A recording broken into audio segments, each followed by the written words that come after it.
Welcome. You have arrived. Tonight is not a night for striving, not a night for becoming, but a night for returning. Returning to what has always been whole inside you. For thousands of years, Zen masters have taught the same simple truth. Peace is not found by seeking. Peace is found when seeking ends. And so, as you listen, there is nothing you must achieve. You are not here to meditate perfectly or to silence your thoughts. You are only here to rest, to let ancient wisdom guide you home to the quiet heart within. The body may still feel heavy with the day, so much motion, so much doing. Let's begin by allowing it to stop. Take a slow, deep breath in through your nose and gently let it out through your mouth. Feel the weight of the exhale, as if you're setting down a heavy pack you've carried too long. Again, inhale peace. Exhale everything that no longer belongs. You are safe now. Safe to soften. Safe to rest. Safe to let go. Let the air around you grow softer, as though the night itself is leaning in to protect you. Let the quiet enter through your skin, flow through your chest, and settle deep within your belly. You are sitting at the threshold of a temple. The door is open. Beyond it, a warm light flickers, gold against the dark wood. You hear nothing but the sound of your own breath. Step inside, each step slower than the last, each breath deeper, lighter. The air inside is still, alive with presence. You kneel before a candle. Its flame dances softly, yet never wavers. That flame is your mind in its natural state, clear, steady, awake. Zen calls this the original mind, the mind untouched by noise, untouched by past or future.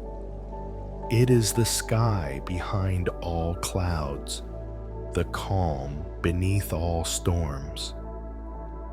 You do not need to find it. You need only stop running from it. So, as you listen tonight, allow this flame of awareness to stay with you, quiet, unwavering, no matter how many thoughts drift by. Each sound, each breath, each pause is part of the same meditation. Now bring your attention gently to your breath again. Do not try to control it. Simply observe it. The air moving in, the air flowing out. It breathes itself. Let your body rock slightly with the rhythm, like a boat on still water. Notice how even the smallest movements are peaceful. Thoughts may come, whispers of the day, echoes of memory. Do not chase them. They are like clouds drifting through the open sky. The sky does not hold them. It simply lets them pass. That sky, that stillness, is you. Let this awareness fill your chest with warmth. Each breath, a wave returning to the shore. Each exhale, a release. You are not falling asleep. You are falling into yourself, into the deep, ancient stillness that lives beneath all things.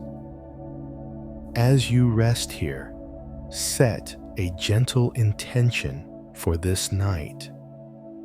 May I let go of what is heavy. May I rest in what is light. May peace guide my dreams.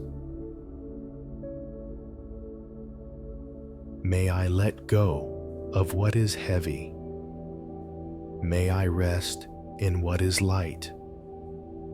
May peace guide my dreams. You have stepped fully into the temple now. The air is silent, the candle steady, the heart open. Here, nothing is missing. Nothing is broken. All that remains is the sound of your breath and the whisper of Zen wisdom that says, when you let go, the world holds you. The night deepens around you like a gentle sea of silence. You float effortlessly. Your breath slows. Your mind softens, and the door to peace opens wide. From here, we begin our journey into the ancient art of letting go. There is a story told in the old Zen temples of Japan. A young monk once came to his master and said, "Master, my mind is restless. I try to control it, but it will not obey. What should I do?" The master smiled. "Bring me your mind," he said, "and I will calm it for you." The monk frowned. "But master, I cannot find it." "Then," said the old man, "your mind is already calm." The monk bowed, but still he did not understand. He returned to his cell that night and tried harder than ever to control his mind, to push away thought, to stop feeling, to hold perfectly still. But the harder he tried, the more restless he became. The silence he sought began to feel heavy, like a mountain pressing on his chest. He could not breathe. He whispered into the darkness, "Why can't I make peace happen?" The next morning, he went back to the master. "Please," he said, "I have failed. I cannot control anything." The master nodded gently. "Good," he said, "now you are ready." This is the first teaching of Zen letting go. Control is an illusion. When we try to hold the river still, we only stir the water. When we try to command the wind, we only exhaust ourselves. Life does not obey control. It obeys rhythm. Just as the tide rises and falls without your permission, the breath, too, knows how to come and go without your command. Close your eyes. Feel the air enter your lungs. You do not tell it to come. You do not tell it to leave. It moves because it is its nature. So it is with life. Every plan, every effort, every dream of how things should be, these are like nets cast upon the ocean. They may catch something for a while, but the sea cannot be held. Zen teaches us not to fight the current, but to float with it, to surrender into its wisdom. There is a temple high in the mountains of Ahaiji, where monks spend years sweeping fallen leaves. When a student once asked why, the abbot said, "We sweep not to clear the path, but to learn the rhythm of letting go." Each sweep of the broom is an act of surrender, not to chaos, but to harmony. You too can feel this rhythm tonight. As the breath moves through you, let each exhale be a gentle sweep, clearing what the day has left behind, not by force, but by release. Inhale gently through the nose. Exhale slowly through the mouth.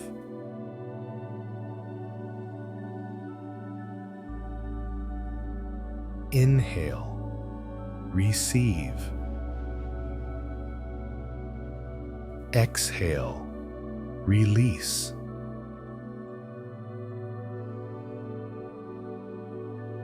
That is all. No control, only rhythm. The Buddha once compared the mind to a lute string. If you pull it too tight, it will break. If you leave it too loose, it will not play. Peace is the sound that comes when you stop forcing the music. You may feel now the body beginning to soften, shoulders loosening, jaw unclenching, chest widening slightly with every breath. The muscles surrender to something greater than control, to trust. Trust that life breathes through you. Trust that you are part of its unfolding. Trust that even when things do not go as you planned, there is still a hidden balance guiding you like a silent river beneath your feet. In Zen, they call this Mujo, the principle of impermanence. Everything flows. Nothing stands still. The leaves fall, the clouds move, the seasons turn. Trying to control them is like trying to stop time itself. But when you release control, you begin to feel a strange peace, as if the universe has been carrying you all along. Now, imagine you are standing beside a great river at night. The water is calm, silver in the moonlight. You reach down, scoop a handful, and try to hold it. It slips through your fingers, cool and silent. You reach again, but every time the same. Then, finally, you stop reaching. You open your hand. You feel the water flow across your palm, effortless, alive. You realize that by letting go, you have never lost the river. You have become it. That is the secret of control.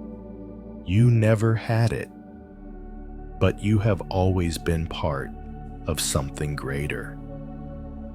When the monk in our story returned to his cell once more, he sat beneath the same candlelight as before. But this time, he did not command his mind to be still. He simply watched it, as one might watch clouds pass over a mountain. And as he watched, the clouds began to thin. The sky behind them grew clear. The candle flickered once, and peace arrived on its own, like wind through an open window. You can feel it too, right now. The breath is slow, the heart calm. There is nothing you must hold. There is nothing you must fix. You are sitting by your own river. Let the current carry you. Whisper softly to yourself, I release control. I trust the flow. Again, slower.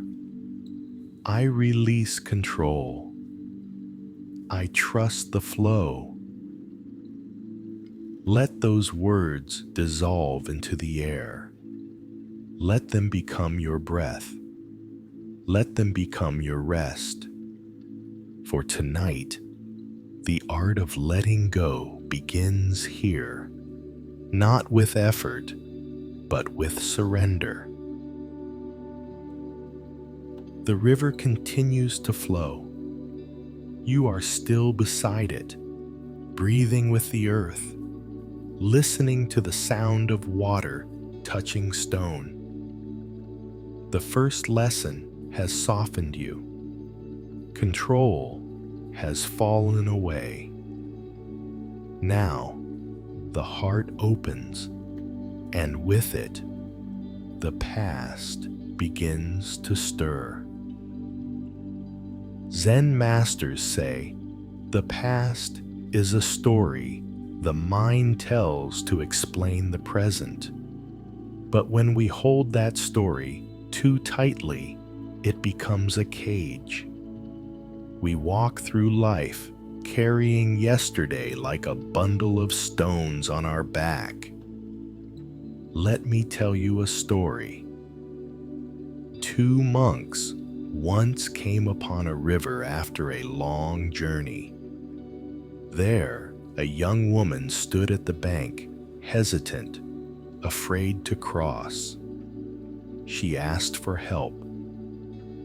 Without a word, the older monk lifted her onto his back, waded across the rushing water, and set her gently down on the other side.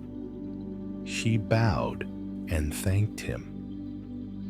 The younger monk followed silently. They walked for miles in silence, but finally, the young monk burst out, "Master, we are not supposed to touch women. Why did you carry her?" The old monk smiled. "I put her down by the river hours ago," he said. "Why are you still carrying her?" The younger monk carried the past, not in his hands, but in his mind. And so do we. We replay conversations that ended long ago. We revisit moments we wish had gone differently. We hold on to old pain as though it were proof that we once cared deeply. But the truth is this: holding on does not preserve love. It only preserves suffering. The Buddha taught that pain is inevitable, but suffering is optional. Pain is the wound. Suffering is the hand that will not let go of it. Perhaps tonight you can begin to open that hand. Close your eyes.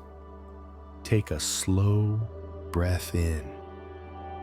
And as you exhale, imagine the river before you once more. Clear, wide, timeless. Now, imagine standing at its edge with a small stone in your palm. This stone holds something from your past, a memory, a name, a moment of regret or pain. You do not need to speak it aloud. Simply feel its weight. It may feel cool and rough, a little heavy, a reminder of what you've carried all this time. Now, lift your hand over the water, and when you're ready, open your fingers, let it fall. Watch as it disappears beneath the surface. No resistance, no sound, but the soft ripple expanding outward, wider and wider until it vanishes into the flow. This is what it means to let go of the past. Not to forget, but to stop holding it so tightly. The memory remains, but it no longer binds you. It becomes part of the river, a story returning to the great movement of life. Now bring your awareness to your heart. You may feel a small ache there, a heaviness you cannot name. It is the echo of old stories, old sorrows. Do not push them away. Invite them closer, as you would a tired friend. Whisper inwardly, "It's okay. You can rest now." The heart does not heal by forgetting. It heals by allowing itself to be felt, without judgment, without resistance. Every feeling is a visitor. When it is seen fully, it bows and leaves. Imagine now that the river before you is flowing through your chest. Each breath draws the current deeper inside, a river of light washing through the heart. It moves gently, carrying away the debris of old pain. With each exhale, it carries sorrow back into the great sea. With each inhale, it brings in clarity and compassion. The monks say that when a wound is truly understood, it becomes a gate. Through that gate, the world enters your heart again. So tonight, let the gate open. Let your breath cross the river of forgiveness. Forgive not because the past deserves it, but because you do. Forgive so you may sleep. Forgive so you may wake tomorrow lighter, free to walk barefoot through the day without the weight of yesterday on your shoulders. The Buddha once said, holding on to anger is like grasping a hot coal with the intent to throw it at another. You are the one who gets burned. The river cools that fire. Let it. Now, bring to mind one memory that still lingers, something that rises uninvited sometimes, a voice, a face, a word. Don't push it away, just watch it. See how it moves, shifting, fading, changing. It is not solid, it never was. As you exhale, imagine it turning into mist and drifting away with the wind. The masters say that the past is like a dream seen through morning fog, clear when you chase it, but gone when you stop reaching. You can rest now. The dream is over. The lesson remains. The heart is lighter. Now, breathe softly and whisper to yourself, I forgive. I release. I am free. Again, slower, quieter. I forgive. I release. I am free.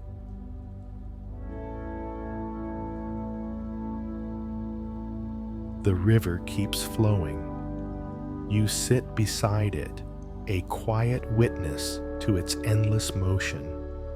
And as the water glides past, you realize something profound, that all the pain you ever felt was never meant to be owned.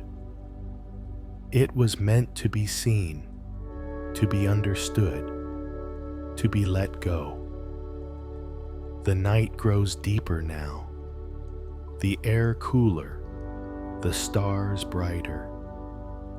Somewhere, far away, a temple bell rings, one long note echoing across the valley. You breathe in, and the sound becomes part of you. You breathe out, and you become part of the sound. There is no past, there is no pain, only this breath, only this peace. Now, the final layer of letting go awaits, the deepest and most mysterious, letting go of self, where the one who releases and the thing released become one and the same. The river has carried away the weight of your past. Now, only you remain, quiet, empty, still. But even now, there is something subtle that lingers. The one who says, I am the one letting go. The old masters called this the final illusion, the shadow of the self, the last ripple on the surface of stillness. In the teachings of Zen, this is where true freedom begins. There is a story of a monk named Taiso. He had meditated for 40 years in the mountains. One day, he felt a sudden illumination. He cried out, I have found it. I am free. His master, hearing this, smiled gently and asked, Who is it that is free? The monk froze. His mouth opened, but no words came. The master nodded and said softly, When the one who is free disappears, freedom begins. To let go of the self is not to destroy it, but to see through it, to see that the I we cling to is nothing more than a passing thought, a reflection dancing on still water. When the reflection fades, the water remains clear. Close your eyes now. Let your awareness rest gently at the center of your being, somewhere between the heart and the breath. Do not search for it. Simply feel it. There may be a faint sense of I am breathing, I am resting. Notice how even this is a thought. It arises, it fades. Something deeper is watching it. What is that something? If you look for it, you will not find it, because it is the one who is looking. This is the paradox of Zen. The seeker and the sought are one. The wave cannot find the ocean, for it has never left it. Let yourself feel this truth. You are not separate. The breath breathing you is the same breath that moves the trees outside, the same wind that stirs the river, the same rhythm that pulses through the stars. There has never been you and the world.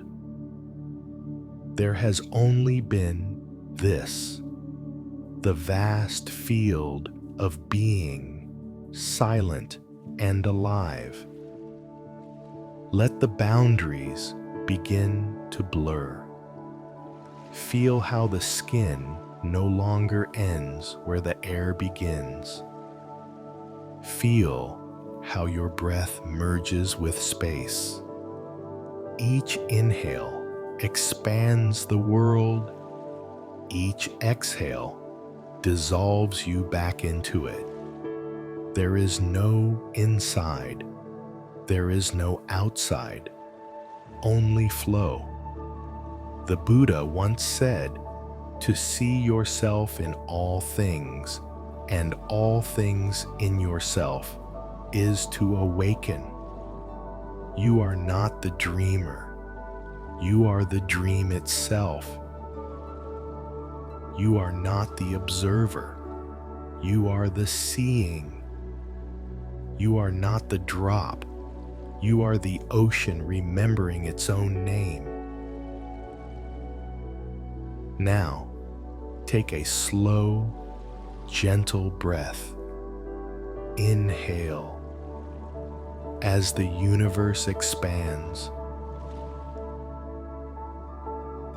Exhale as the universe rests. Each breath is a birth and a death. Each breath a complete letting go. The masters call this mu, emptiness, the fertile nothingness from which all things arise. To enter it is not to vanish, but to dissolve into boundless peace. Imagine standing in a field of pure white light. There are no edges, no shapes, no direction. Just light, soft, infinite, warm. You are not standing in it. You are it. The sense of me begins to fade, like mist under the morning sun. There is only awareness, spacious and free. In that awareness, everything is welcome. Every sound, every sensation, every breath appears and disappears within this infinite space. Nothing needs to be changed. Nothing needs to be held. Stay here.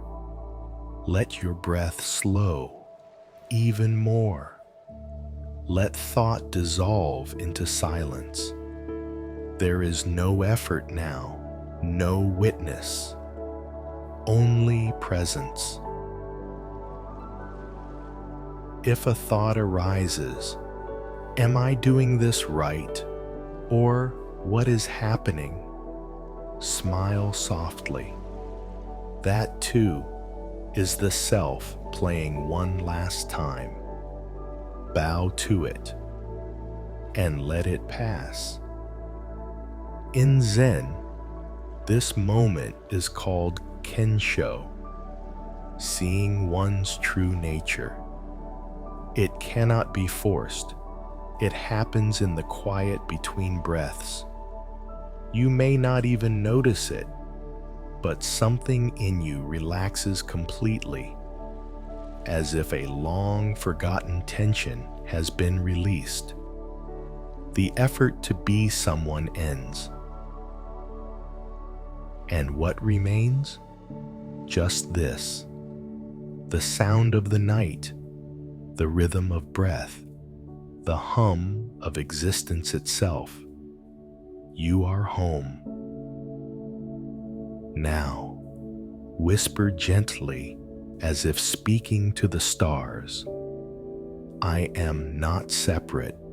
I am whole. I am silence itself. The wind moves through the trees. The river flows beneath the moon. And within you, the same movement, the same stillness. You have let go of control. You have released the past. And now you have released even the one who was letting go. This is the final freedom, to vanish into peace and find that you were never lost. Rest here. There is no journey left to take. You have arrived in the heart of nothingness, where nothing is missing, nothing broken, nothing separate. This is the art of letting go, and in its stillness, you will sleep deeply, dream lightly, and awaken quietly within the infinite. Now, the night deepens. From the stillness of letting go arises the next ancient wisdom, finding peace in acceptance. After the silence of letting go, something begins to awaken.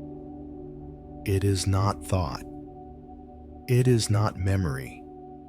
It is simply awareness, soft, wordless, luminous. You begin to feel the stillness inside you, not as emptiness, but as life itself. In Zen, they say, the bird sings and the mountain accepts. To live in peace is not to silence the song, but to stop wishing for another melody. Acceptance is the art of sitting with the truth as it is, without needing it to be different. Not resignation, but deep trust. It is the quiet knowing that the moment before you is already whole. Even if it hurts, even if it trembles, it is still complete. There is a story told of Master Nanquan. One afternoon, his student came running into the meditation hall. "Master," he said, "my mind will not stay still. I keep drifting into the past, worrying about the future. How can I stop it? Nanquan smiled, poured tea into his cup, and said only, "Then let the mind drift." The student frowned. "Let it drift?" The master nodded. "When it grows tired, it will come home."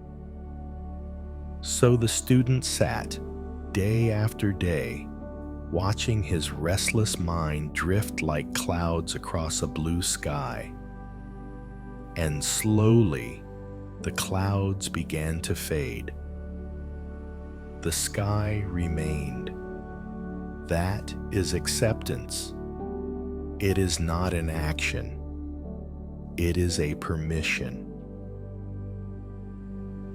You do not stop the river by building a dam. You stop fighting, and you learn to float. Tonight, you do not need to fix yourself. You do not need to become calm.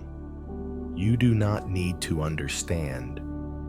You need only allow yourself to be exactly as you are, in this moment, without judgment. Close your eyes now. Feel your breath, the air entering and leaving your body, a rhythm older than thought. Let the breath be uneven if it wishes. Let it be shallow or deep. Let it find its own way. This is the beginning of acceptance. You are not the breath. You are the space in which breathing happens. Imagine you are sitting in an old Zen garden, rocks scattered among raked lines of sand. A single pine tree stands near the wall. The air smells faintly of rain. There is nothing out of place, not the fallen leaf, not the ant crossing the path, not even the crack in the stone. Everything belongs, including you. This is the truth Zen invites you to see. You are not separate from the moment. You are the moment. Whatever arises, thought, sound, sensation, is not a disturbance. It is the very fabric of reality. The Buddha once said, "When you realize how perfect everything is, you will tilt your head back and laugh at the sky." But perfection in Zen does not mean smoothness. It means wholeness. It means that even the cracks are sacred. Think of the Japanese art of kintsugi, the mending of broken pottery with gold. The cracks are not hidden, they are illuminated. The break becomes the beauty, the wound becomes the wisdom.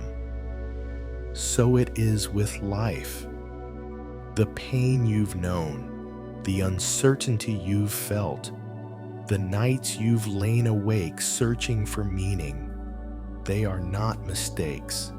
They are golden seams that reveal the shape of your humanity. Take a breath. Inhale softly through the nose.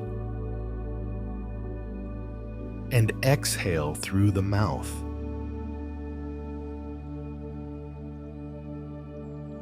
Let each exhale whisper the words, "It's okay." Again, slower, "It's okay."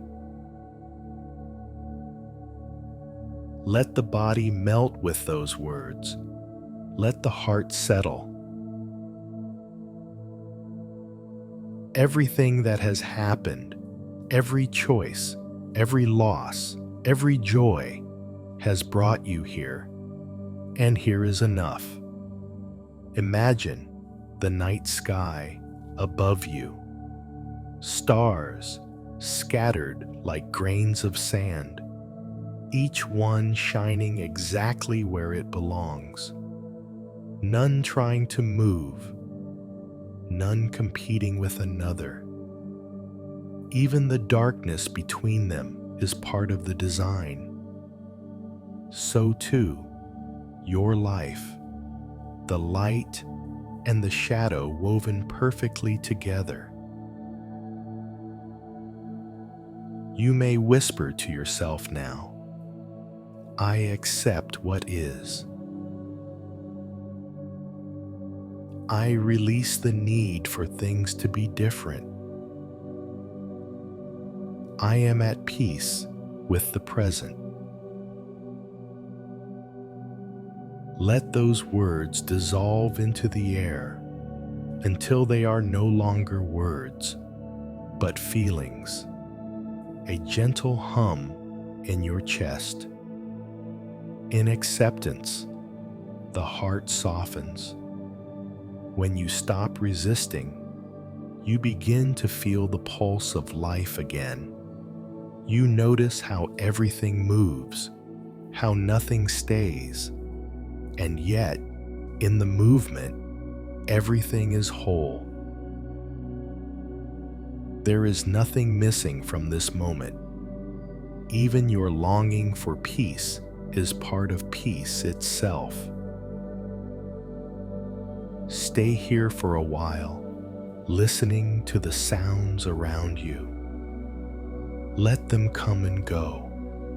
The wind, the breath, the faint heartbeat in your ears. They are all saying the same thing. This is it. This is enough. You have touched the first layer of acceptance, the art of resting with what is. And as you breathe within it, you will find that peace does not come from changing the world. It comes from changing the way you hold it. Now, let us move deeper into the next circle of acceptance. Acceptance of others, where the heart opens beyond the self, and love becomes the language of stillness.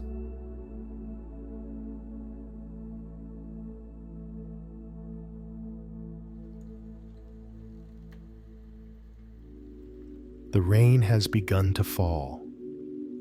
You sit beneath the wooden eaves of an old temple, watching the water thread down from the roof into the waiting earth below. Each drop falls exactly where it must. None hurries, none resists. And together, they make music. The masters often say, just as the rain does not choose where it falls, a wise heart does not choose whom to love. To accept others is to let the rain fall freely, to allow life to express itself through every being, without trying to make them follow your rhythm. There is an old story. Two monks were traveling together through the mountains. The sky grew dark. The path turned to mud. By evening, a storm began. They reached a small village, and a woman stood there, crying at the edge of the flooded road. I must cross, she said, but the water is too high. Without hesitation, the elder monk lifted her into his arms and carried her through the rushing water. When they reached the other side, she bowed deeply and thanked him. The monks continued walking in silence. After many miles, The younger monk finally spoke. "Master," he said softly, "we are not supposed to touch women. Why did you do it?" The old monk smiled. "I put her down hours ago," he said. "Why are you still carrying her?" To accept another is to set them down, not to carry their weight in judgment or expectation. It is to release the mind's constant desire to make others fit the shape we want them to be. The Buddha once said, "Hatred does not cease by hatred, but only by love." This is the eternal law. But in Zen, love is not sentiment. It is spaciousness. It is the willingness to see another without trying to change them. When we truly look at someone, without our opinions or fears, we see not their flaws, but their struggle, the same struggle that lives in all of us. We begin to understand that everyone we meet is doing their best within the limits of their understanding. Close your eyes now. Think of someone who has been difficult to love, someone who has hurt you, or perhaps someone whose pain you could not understand. Let their image appear softly in your mind. Do not turn away. Simply watch. Notice how your body reacts. A tightening in the chest, a small ache in the stomach. Do not fight it. Let it be there. This too is part of you. Now, take a slow breath in, and as you exhale, imagine the rain falling gently upon both of you, washing away the stories, the words, the walls between you. You don't need to forgive yet. You only need to see them as human, as someone shaped by causes and conditions, by joys and sorrows you may never know. The masters say, when you understand, compassion arises naturally. So tonight, you are not forcing compassion. You are allowing understanding. You are seeing the other person as part of the same flow of life that moves through you. Like two drops of water in the same river, each different, yet inseparable. The heart knows how to open. You do not need to pry it open. Simply stop closing it.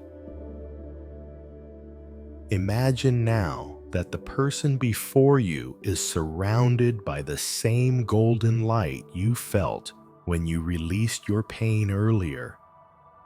This light is not yours. It belongs to everything. It does not judge. It only illuminates. Let the light touch them. Let it flow around them, through them, without boundary. Whisper inwardly, may you be free from suffering. May you be at peace. May you awaken to your own goodness. Feel how these words do not change them. They change you. They soften the walls inside your heart, turning sharpness into stillness. This is how acceptance heals. It does not ask the world to change. It teaches us to see clearly.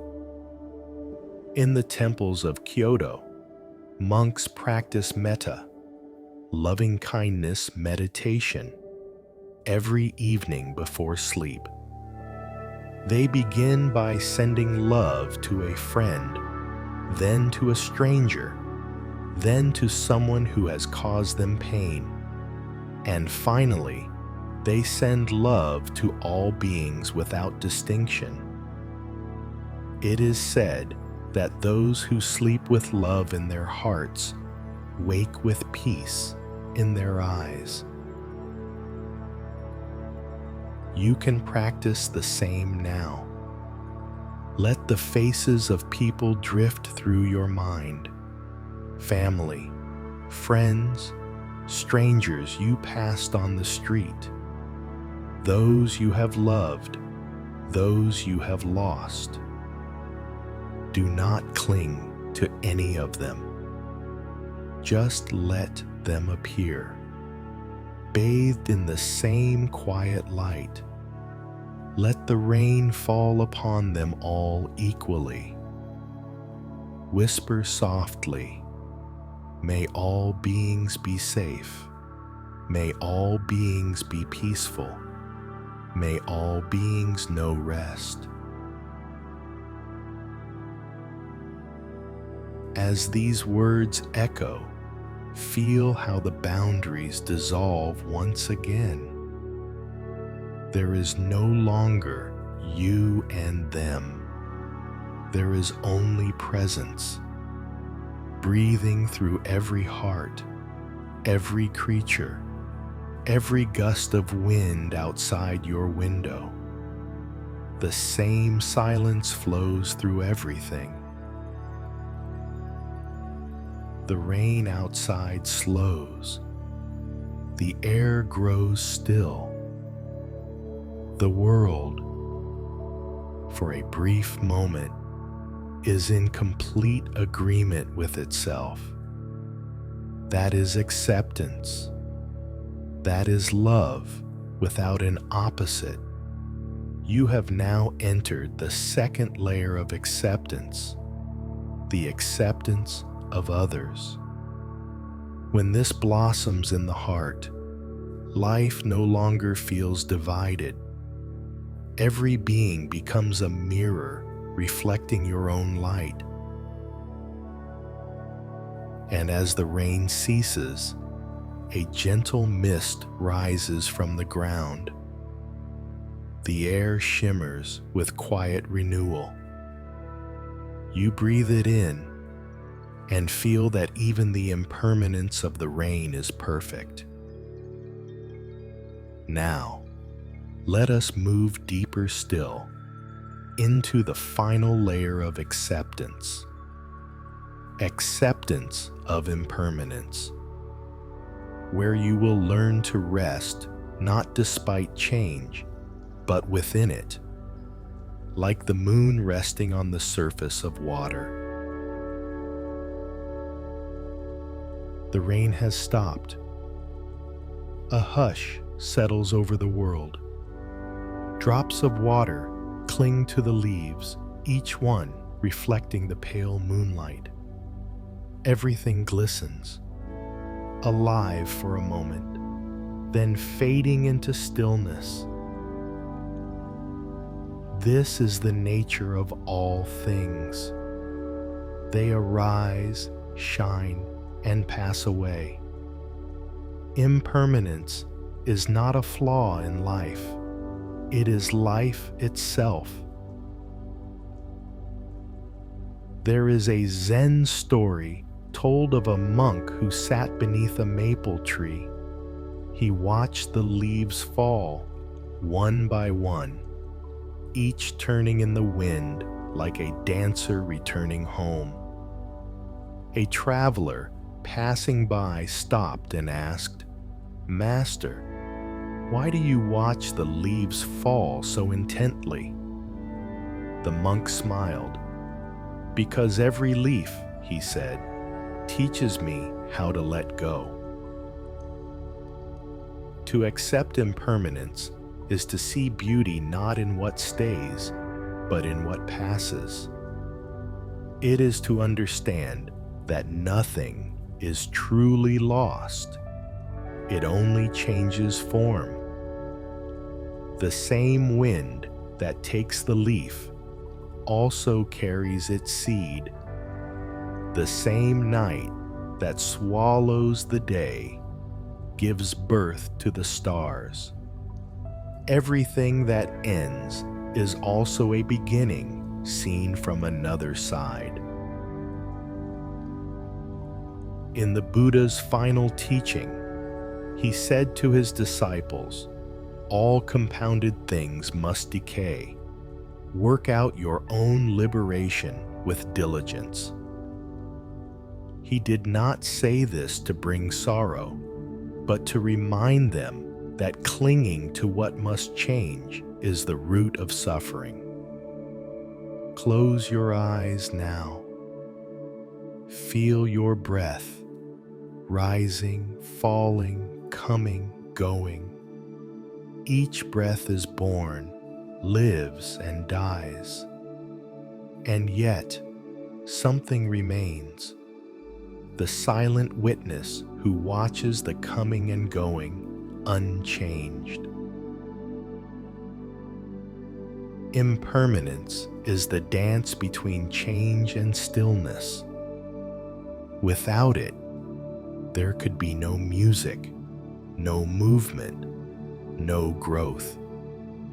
The cherry blossom is precious because it blooms for only a short time. Its beauty is not lessened by its brevity, it is defined by it. The masters of Kyoto sweep the fallen petals each morning not with sadness, but with reverence. They bow to the transience of life.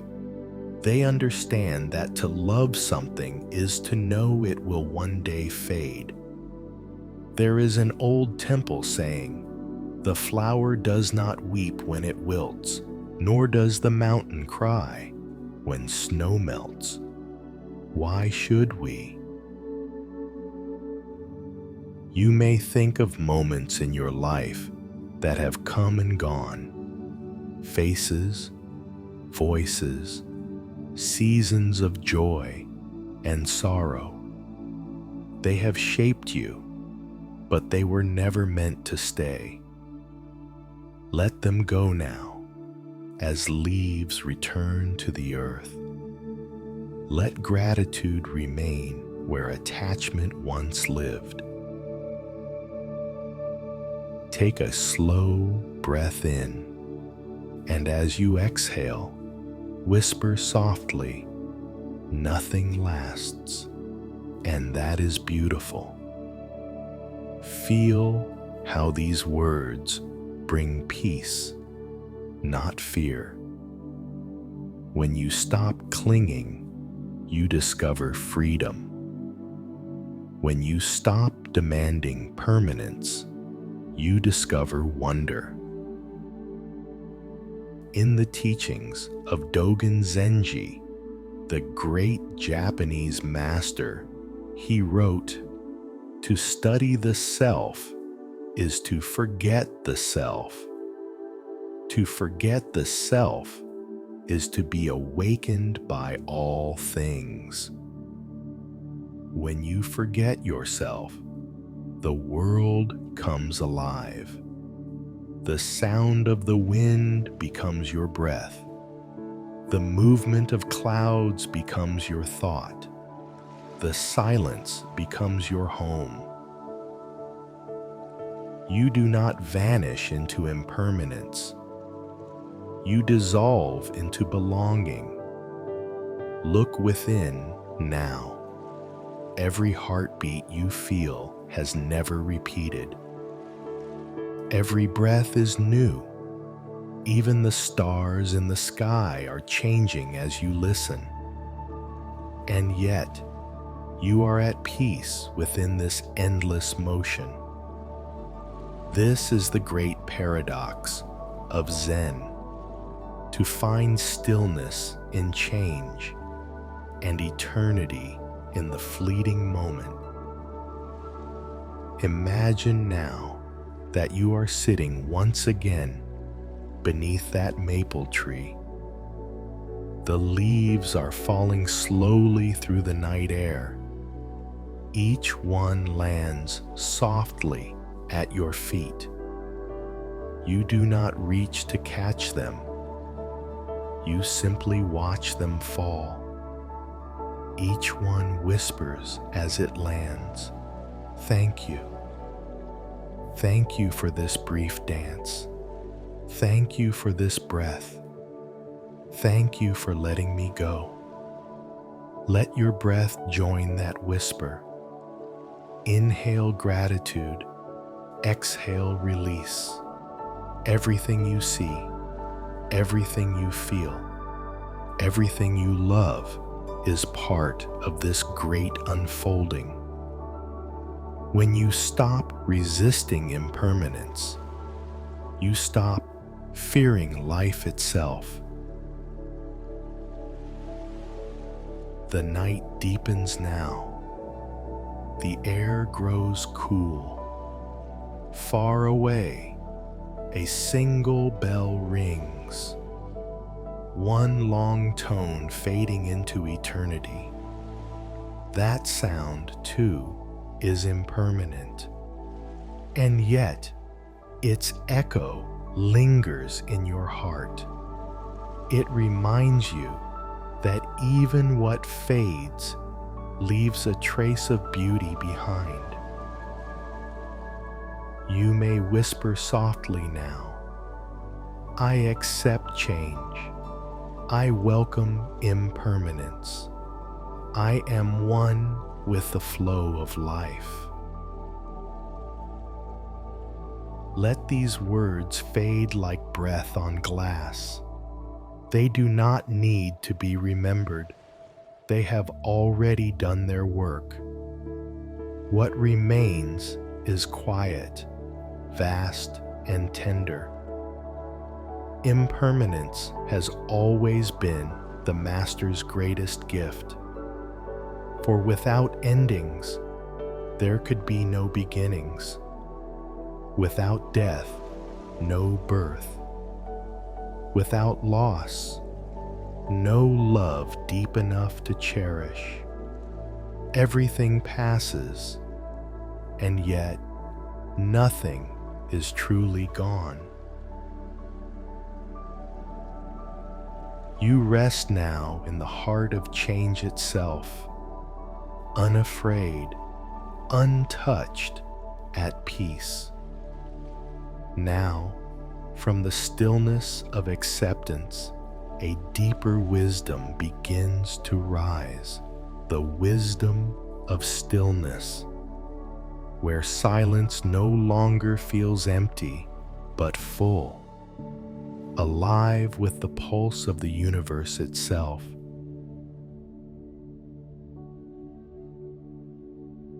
Night gathers softly along the mountain path. In the valley below, a small lake rests like polished obsidian, flat, black, and waiting. A young monk named Ren walks toward it, sandals whispering against the old stones, robe breathing with his steps. The air smells of pine and wet earth.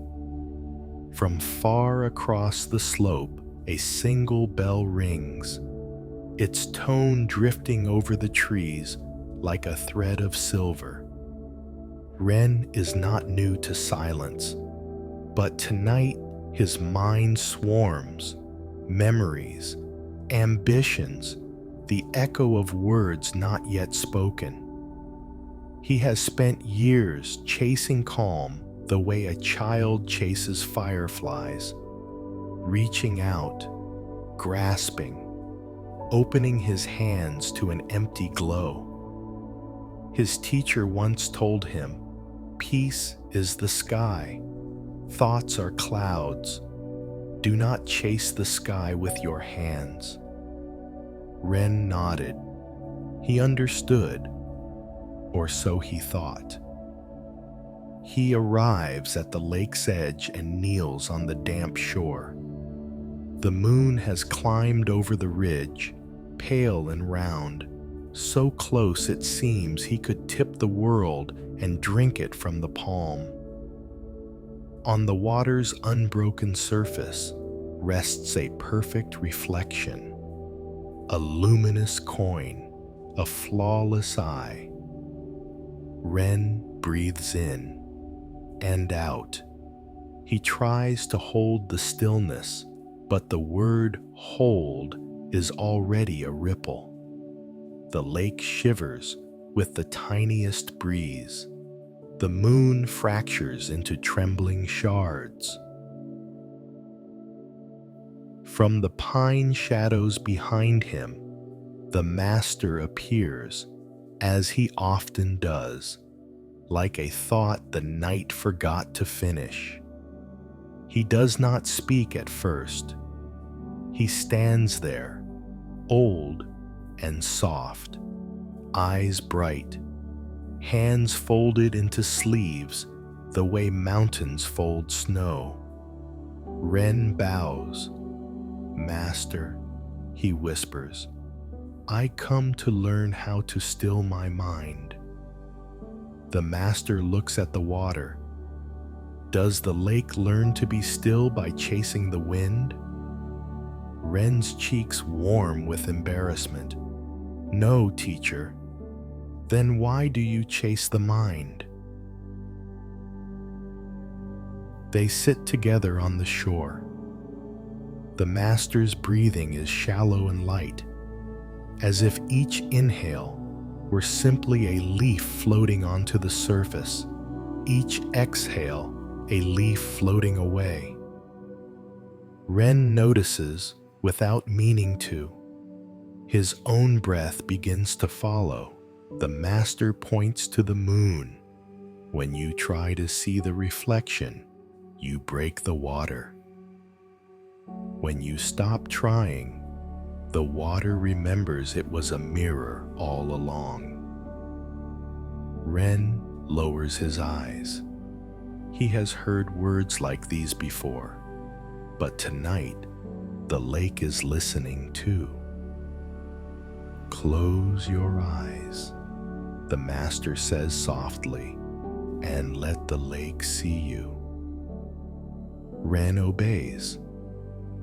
Behind the curtain of his lids, sound spreads into distance. Crickets, a shift of feathers, the belly drum of the earth. He feels the pull to do something. Lengthen the breath. Count the heartbeat. Tame the thought. The master says nothing. Silence, like a patient hand, stays on Ren's shoulder. Minutes pass the way stars pass through a clear night.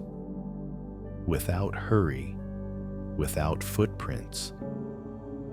When Ren opens his eyes, the moon on the lake is one perfect circle again. The master does not praise him. He only nods toward the water, as if to say, "Look how the world cooperates when you stop insisting." Ren's chest loosens, not relief, not victory. Something quieter, permission. Inhale as if the lake breathes you. Exhale as if the night exhales your name. Let the breath be the boat, not the oar. Let the body float.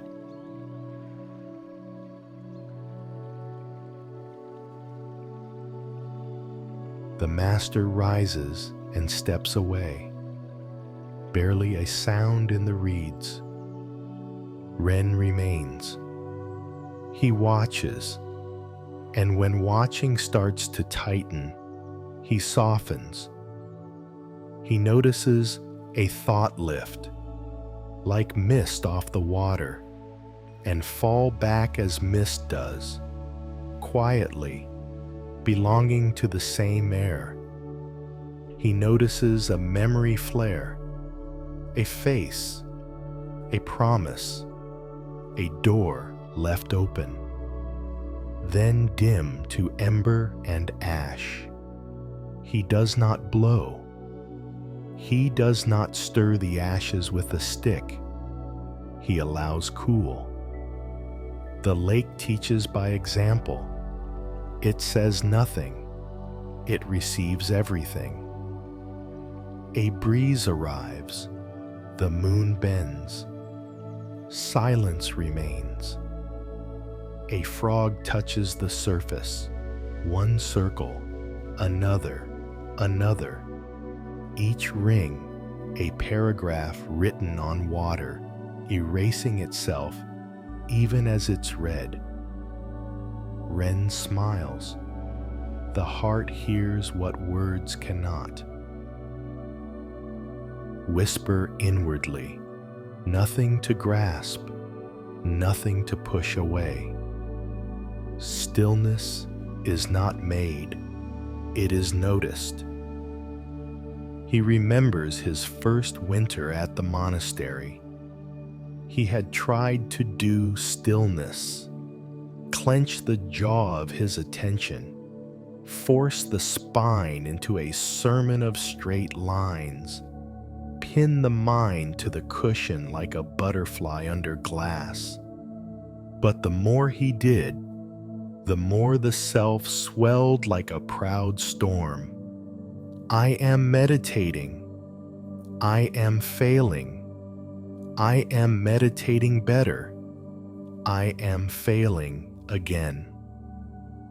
The master had laughed, not unkindly, and took Wren to the courtyard where snow was falling into a stone basin. Watch, the master said. Snow touched stone, touched water, ceased to be snow, became the quiet it fell into. Where does effort go? Asked the master. Wren did not know. Where snow goes, the master answered. Back at the lake, Wren feels his edges soften. He is no longer a monk observing a lake. He is the observing that contains monk and lake together. Between one breath and the next, a door he has carried his whole life swings open, not into a room, but into more sky. He does not step through. There is no step. There is only the noticing that there was never a door. Let the pause between inhale and exhale widen by a grain of night. In that pause, do not wait. In that pause, do not name. In that pause, notice that noticing shines by itself. A fox slips through the brush. The lake does not choose fox or no fox. It receives, and the world becomes its own reflection. Wren hears a question rise, a last bright fish in shallow water. Am I doing it right? He smiles. Thank you, he tells the fish, and watches it swim back into the dark where fish are fish and questions are water. From far above, the moon frees itself from a cloud. For an instant, the lake and the sky trade places. He cannot tell which is holding which. Clarity arrives not as a blaze, but as temperature. The cool certainty that nothing needs Ren to hold it together. How could he hold what is already whole? The master returns as sound returns, without ceremony. He kneels, palms open. What is the shape of your mind?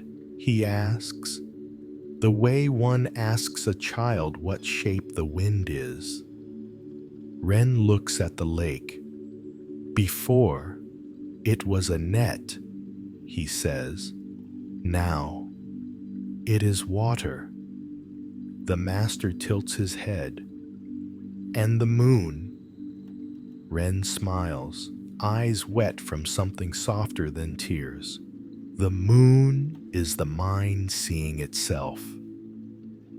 They remain together, not as teacher and student, but as two banks of the same river. The master places a small stone on the water's edge. People come to this lake and ask it to be still, he says. They beg the wind to be kind. They bargain with the frogs. They demand that the moon cooperate. But listen, he gestures to the dark. Stillness is not a condition of water. It is the nature of the depth beneath the water.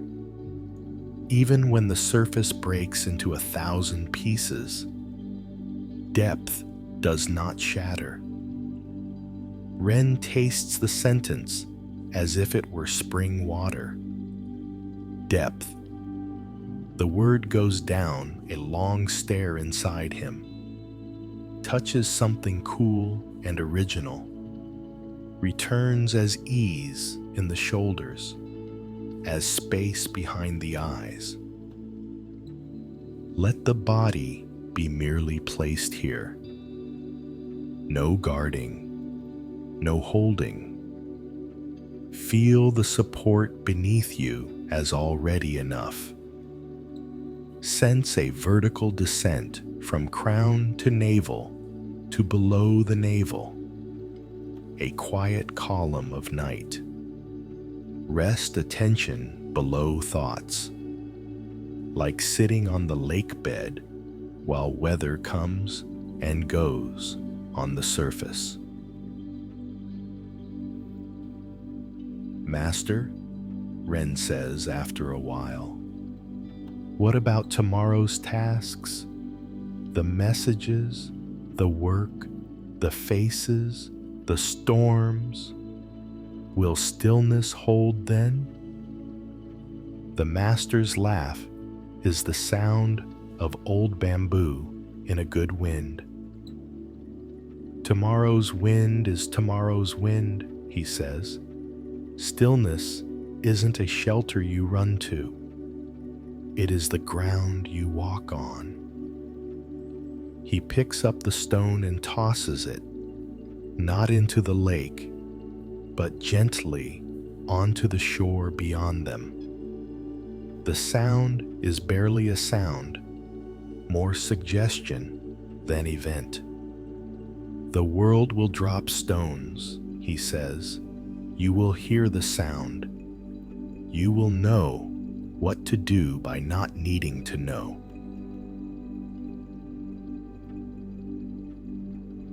Whisper inwardly. Nothing to defend. Nothing missing.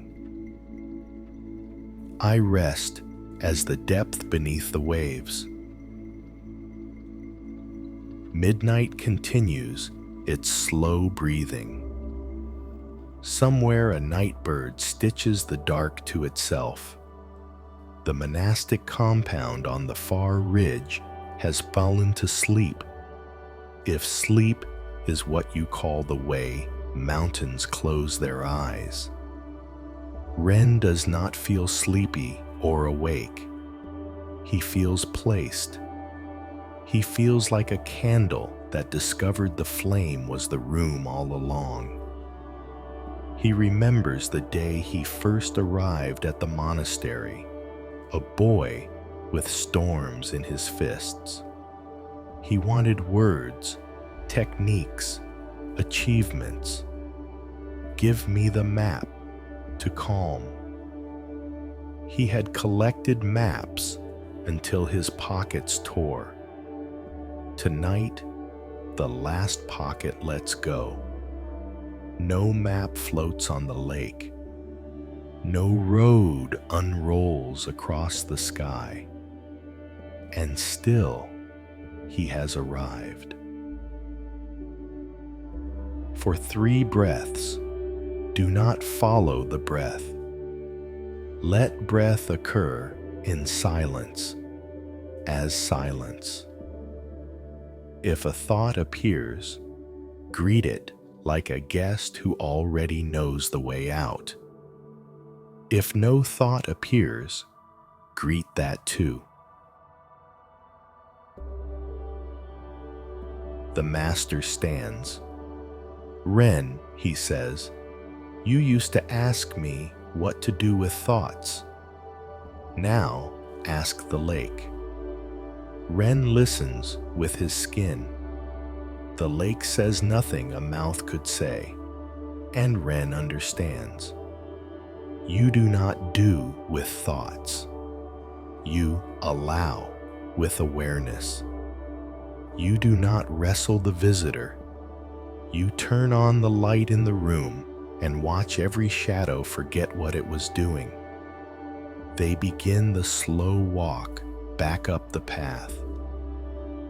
Pine needles give softly underfoot. At a bend where the view opens, Ren turns for one last look. The moon is whole again, and then a breeze unholes it, and then a quiet fixes it without fixing. Somewhere between whole and unwhole, Ren's heart tilts open like a window in summer. Master, he says, what is stillness really? Is it what I felt by the lake? The master considers the question like a monk considering whether to ring a bell. Stillness is not something you felt, he says. It is what felt. Ren blinks. The path grows larger. The night grows kinder. He does not need to memorize the sentence. It has already become the way his feet find their next step. Back in his small room, Ren lights a stick of incense. The smoke rises, writing slow calligraphy on air. He sits. He does not arrange his thoughts like flowers. He does not banish them like flies. He sits as the room in which smoke is free to be smoke, silence free to be silence, moon free to be moon. He realizes one more thing, small as a seed and large as the future. When stillness is true, sleep does not have to chase him. Sleep recognizes him. The way home recognizes a returning traveler. If sleep comes, he will sleep. If it does not, he will rest. Either way, he is held, not by effort, but by the depth that never ceases. Inhale, as if receiving the lake's surface. Exhale, as if sinking to the lake's floor. Between them, notice that the lake does not change lakes. Whisper inwardly, I am the stillness that knows the waves. I am the silence that hears the bell. The incense burns to a red point, then a black one. Ren bows to no one in particular, which is another way of bowing to everything. Outside, the moon walks off the lake and onto the back of a passing cloud. Inside, the lake remains. The master, in his own room, smiles without a reason, as if the night had told a joke only silence could understand. He does not wonder whether Ren got it. The lake got it. That is enough.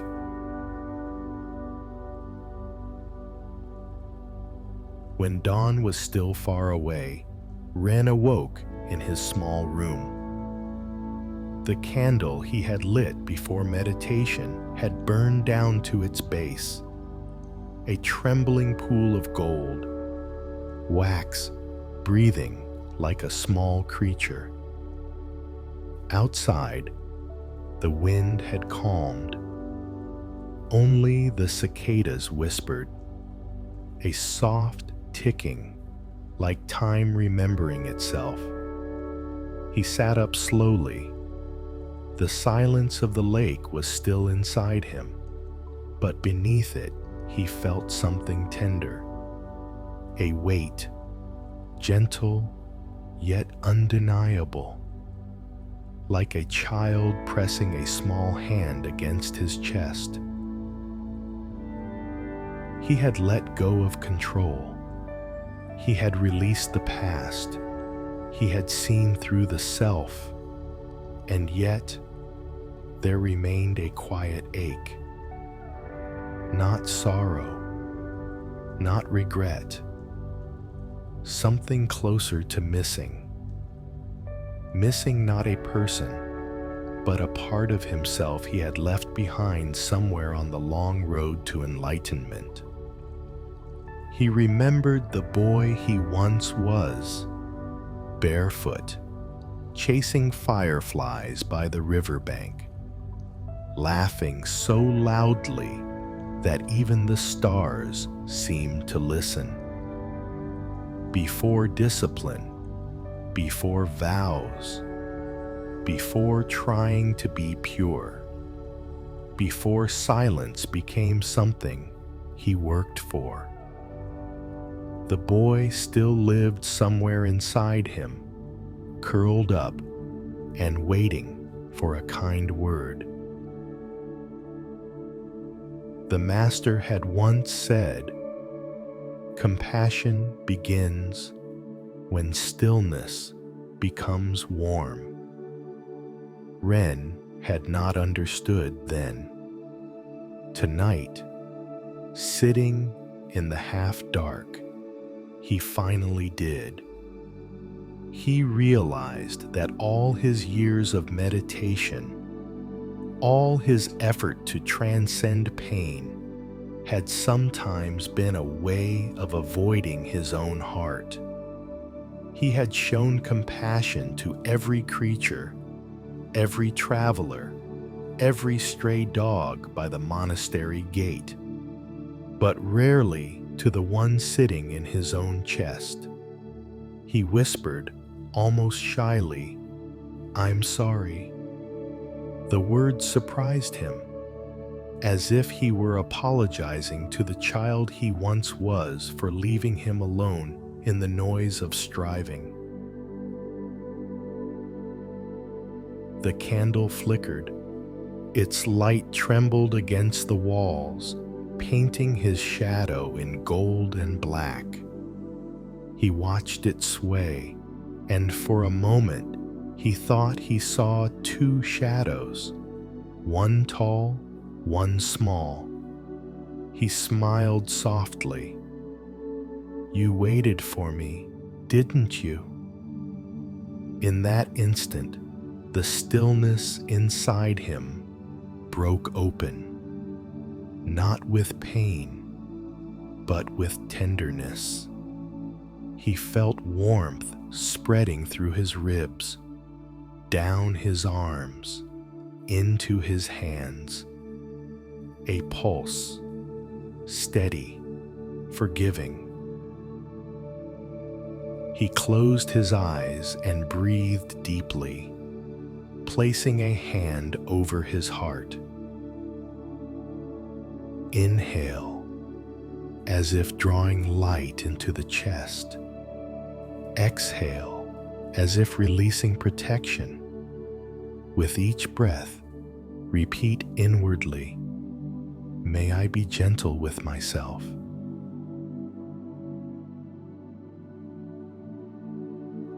May I be forgiven for not knowing.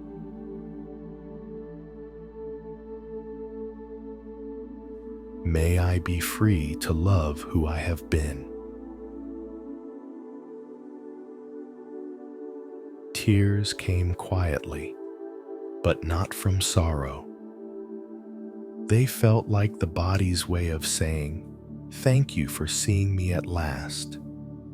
He remembered every moment he had scolded himself for weakness, for fear, for doubt. Each one appeared now, not as a failure, but as a small flame in the dark, each trying to light the next. Ren spoke softly to the emptiness around him. "You have done enough. You have always done enough." He imagined the boy again, sitting cross-legged beside him, looking up with curious eyes. "What now?" the boy asked. Ren smiled.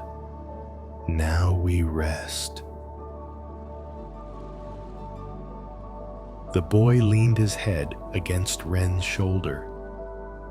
Ren felt his own breath slow, their breaths aligning like two waves folding into one tide. The master appeared quietly at the doorway, drawn by the faint sound of tears.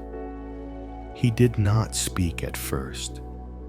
He simply stood there, watching the light touch Ren's face. A face neither young nor old, but utterly human. After a while, the master said, "Most people believe compassion is a gift we give others. But true compassion begins when you stop leaving yourself out." Ren nodded, still breathing softly. "I used to think I had to erase the self to be free," he said. The master smiled. "To erase is easy, to embrace is the hard part." The master knelt beside him. He reached for the candle and lifted it. The wax had nearly burned to the end, yet the flame held steady, small and brave. He said, "This flame is like the heart. It does not fight the dark. It simply shines." He placed the candle in Ren's open palms. "Do not try to protect the light," he whispered. "Just hold it gently." Ren held the candle. Its heat kissed his skin. He felt its weight, light but real. He realized that compassion was not something to think, nor something to achieve. It was contact, the meeting of warmth with warmth, the moment when silence and kindness touch. He thought of all the years he had tried to purify himself, to be worthy of awakening.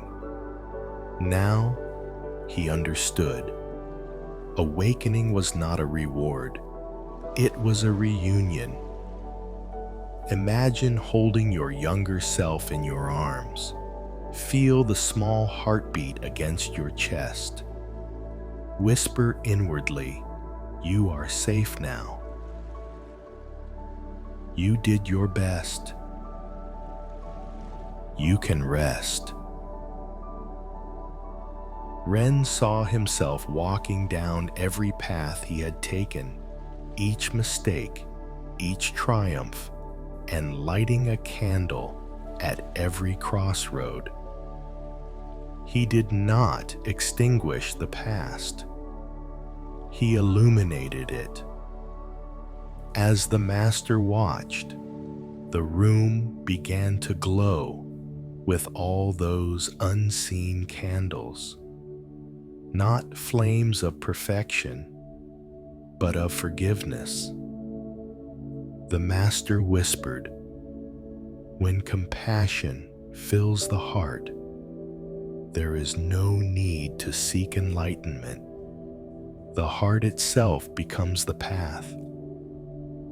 Outside, the night wind rose again, but this time it carried no chill.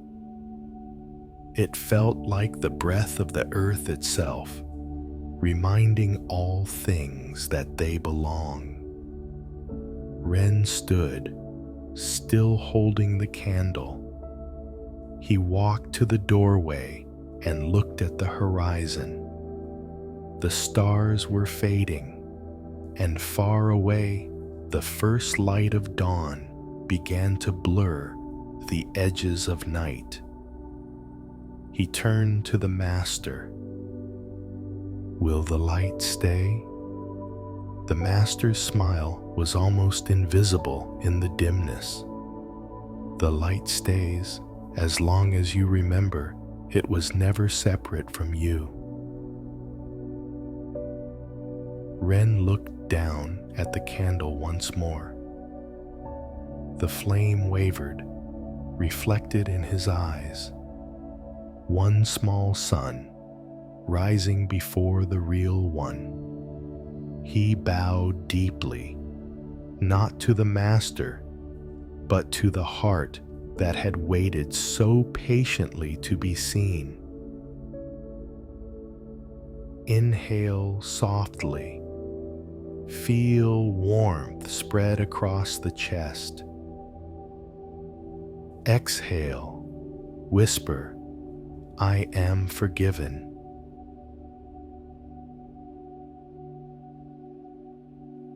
Inhale again. Let the body grow lighter. Exhale. Whisper, "I am whole."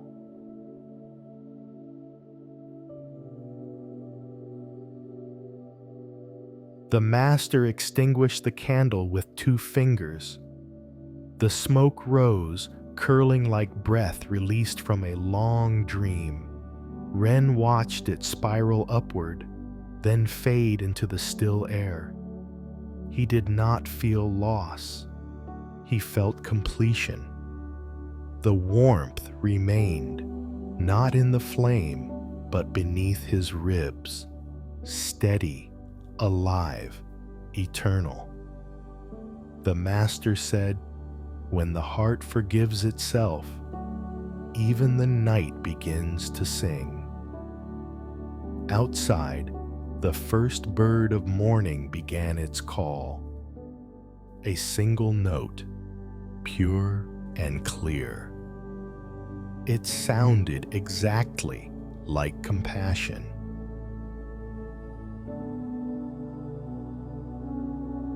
The smoke from the candle lingers, a slow gray ribbon uncoiling toward the ceiling. Ren watches it drift, spiraling into the dark, and for a long moment, he cannot tell whether it is the smoke rising or the world slowly sinking into sleep.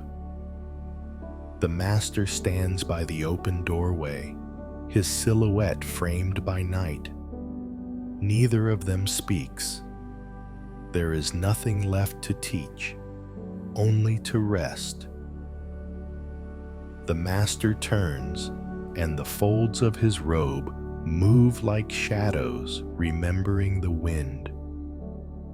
"Ren," he says softly, "you have learned to let go. You have learned to accept. You have learned to be still. Now there is one lesson left. Ren looks up, his voice no louder than a breath. What is it, Master? The Master's eyes gleam in the half-dark. Sleep. Ren smiles faintly, unsure if it is a riddle. Sleep, Master? Yes. Sleep not as escape, but as surrender. Sleep as the purest form of trust. He gestures toward the door. Come, he says, let us return to the lake. The night air meets them like an old friend, cool, tender, fragrant with cedar. They walk in silence down the path, the gravel crunching softly beneath their sandals. The monastery behind them glows faintly with lantern light, but ahead, the world opens into darkness, and the sound of water begins to breathe again. When they reach the lake, it lies still as a held breath. The moon has climbed higher, thin clouds drifting across it like thoughts half forgotten. The surface glimmers with silver veins, each ripple a heartbeat of the earth itself.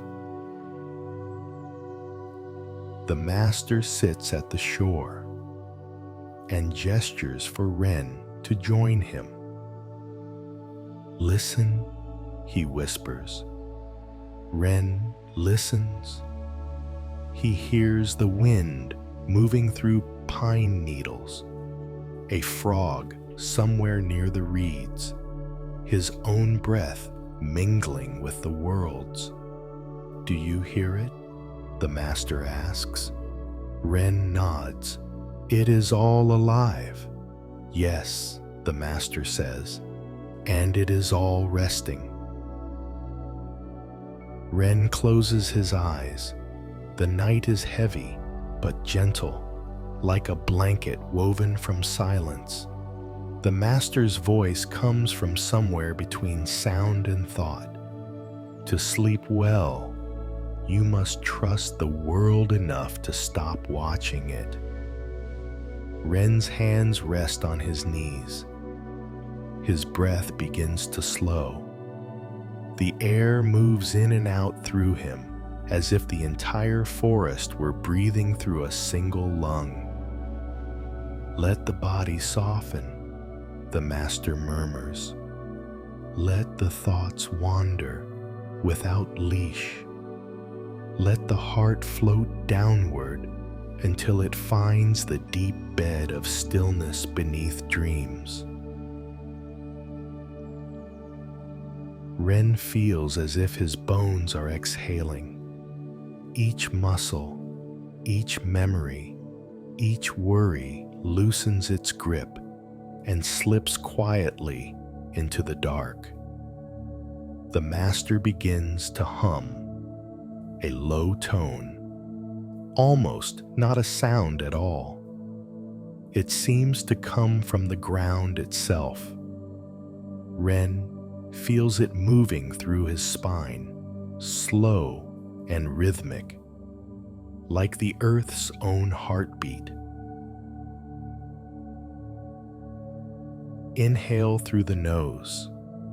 Feel the chest rise softly, without effort.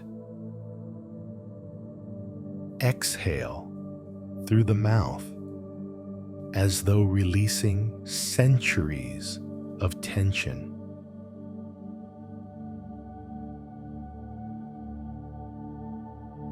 Again, inhale gently. Exhale even softer.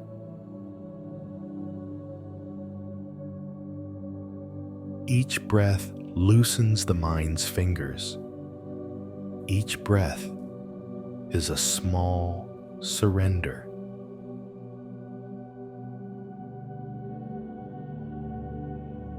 Ren lies down on the cool grass beside the water.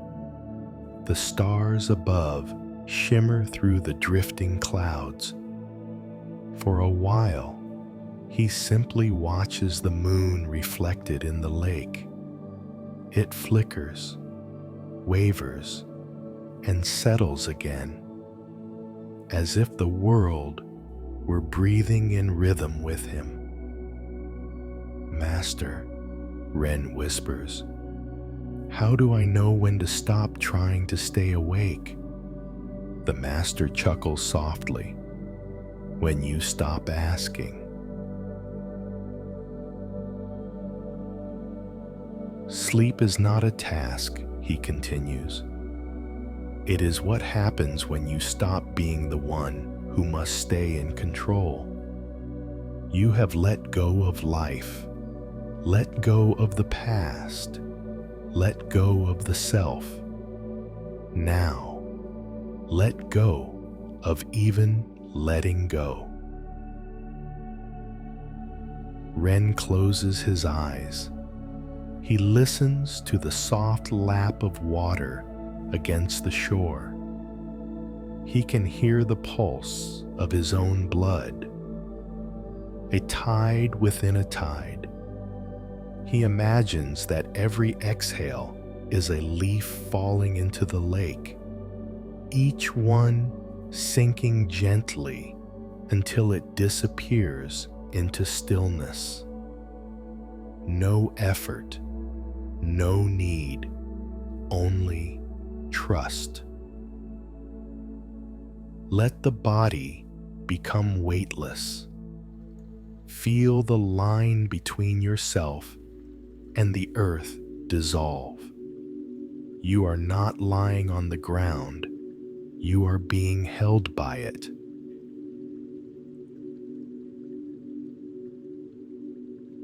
With each breath, sink deeper into that embrace. There is nowhere else to go, nothing to finish. The night will complete everything for you.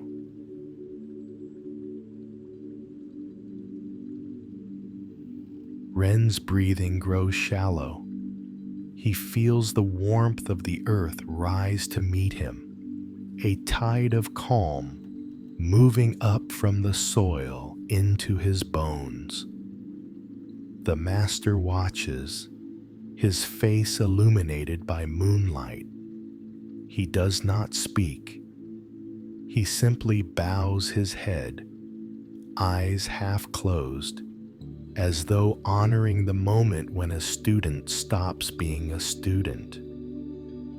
A cool breeze drifts across the lake, carrying the scent of rain and pine. The surface ripples, catching the moonlight in broken pieces, each fragment glowing, fading, glowing again. The master murmurs, even in movement, the water rests. Ren feels himself sliding into that rest. His mind begins to blur, thoughts turning into images. A child's laughter, the warmth of candlelight, the sound of wind through the monastery gate. Then even images fade, and there is only breath. Somewhere far away, the master whispers his final teaching. Sleep is the art of disappearing without leaving. Ren dreams, but in his dream, he is not Ren. He is the lake. He is the wind moving over its surface. He is the reflection of the moon and the moon itself.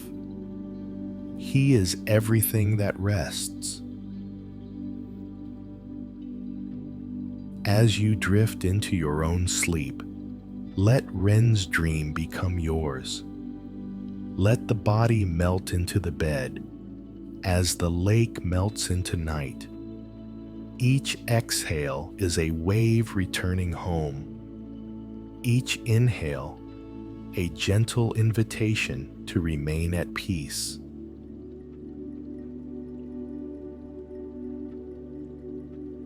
Whisper inwardly, "I surrender. I am safe.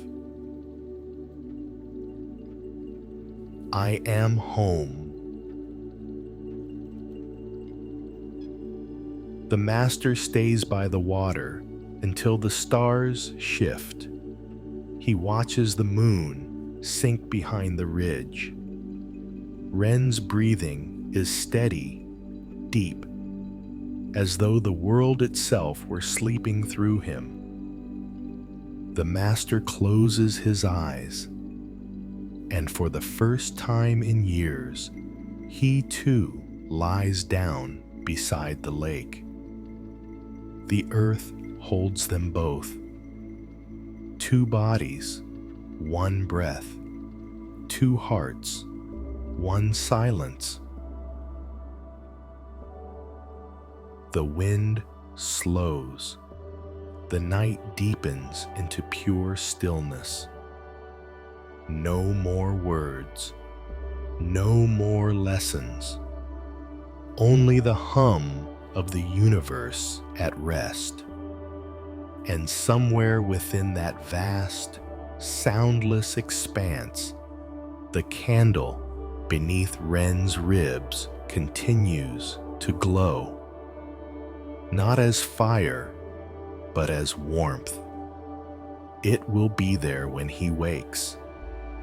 It will be there when you do too. Shh. Don't move.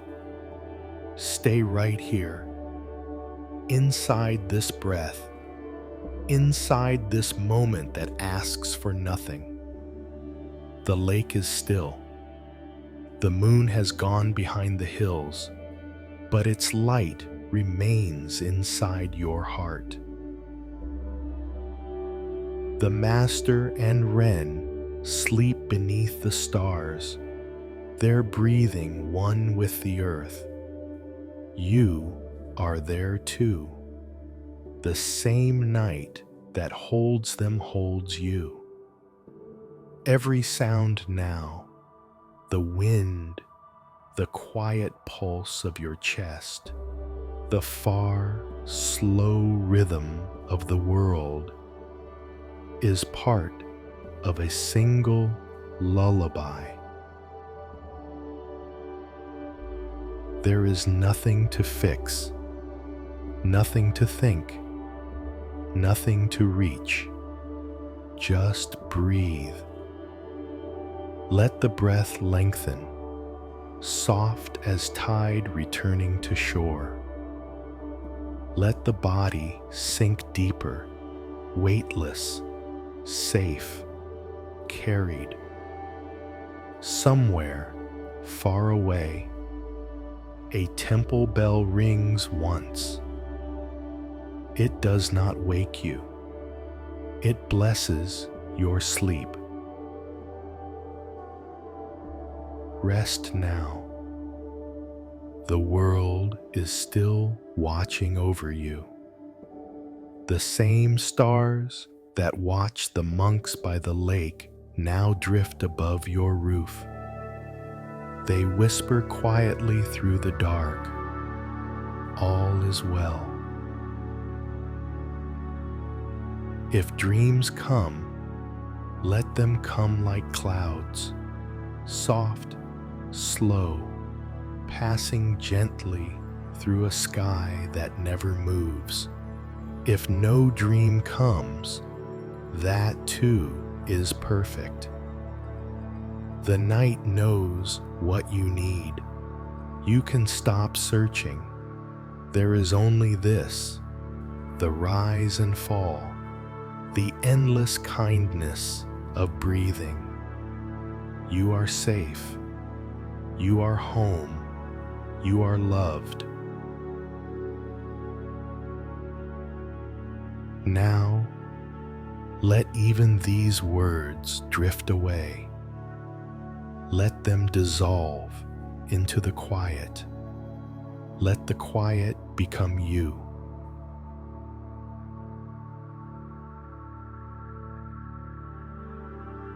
The candle has gone out, but its warmth still glows beneath your ribs.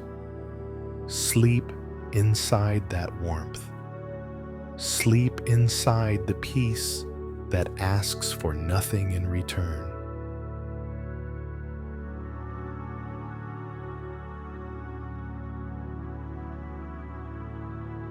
Good night, traveler of light. The night holds you. The earth breathes you. And the stars keep their gentle watch.